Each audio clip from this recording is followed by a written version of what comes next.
সেই সত্যজিৎ রায় থেকে চলে আসছে যে বাঙালি হচ্ছে সবসময় একটি ডিটেকটিভ গল্প পছন্দ করে, যে ডিটেকটিভ লাস্টে গিয়ে চা খেতে খেতে ভিলেনকে ধরবে, সবাইকে একসাথে পাশে বসিয়ে গল্প করতে করতে।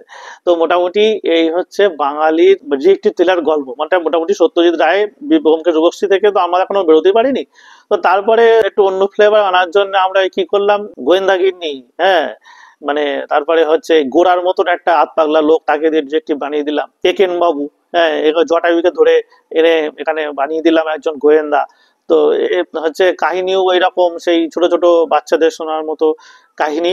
তো এখানেও তাই, একেন বাবু আমার প্রথম একদম যখন 2018 সালে বার হয়েছিল তখন কয়েকটা দেখেছিলাম, তারপরে অতটা ভালো লাগেনি বলে আর দেখিনি। বিভীষিকার রেটিংটা কিন্তু ভালো পেয়েছিল হলে যখন এসেছিল, তা সেইটা হইচইতে এসছে, এই কারণে দেখলাম।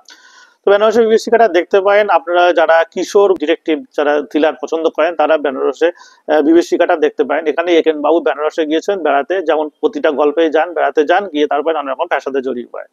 এটা সত্যজিৎ রায়ের ফেলুদা গল্পেও আছেন, এখানে সেম মানে ওরকমই ব্যাপার স্যাপার।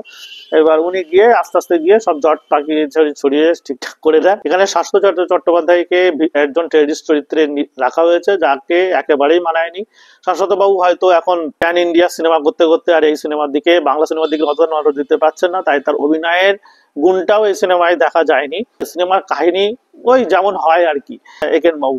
তবে সিনেমার ডায়লগ গুলো ভালো ছিল, একেন বাবুর যে কমেডি সেটাও ভালো ছিল। লাস্টে সেই জটায়ু বা সত্যজিৎ রায়কেও ট্রিবিউট দিয়ে একটা চিহ্ন করা হয়েছে। যাই হোক, সিনেমা নিয়ে এরকম আরো অনেক খবরাখবর পাওয়ার জন্য অবশ্যই লাইক, সাবস্ক্রাইব এবং ফলো করতে ভুলবেন না। ধন্যবাদ।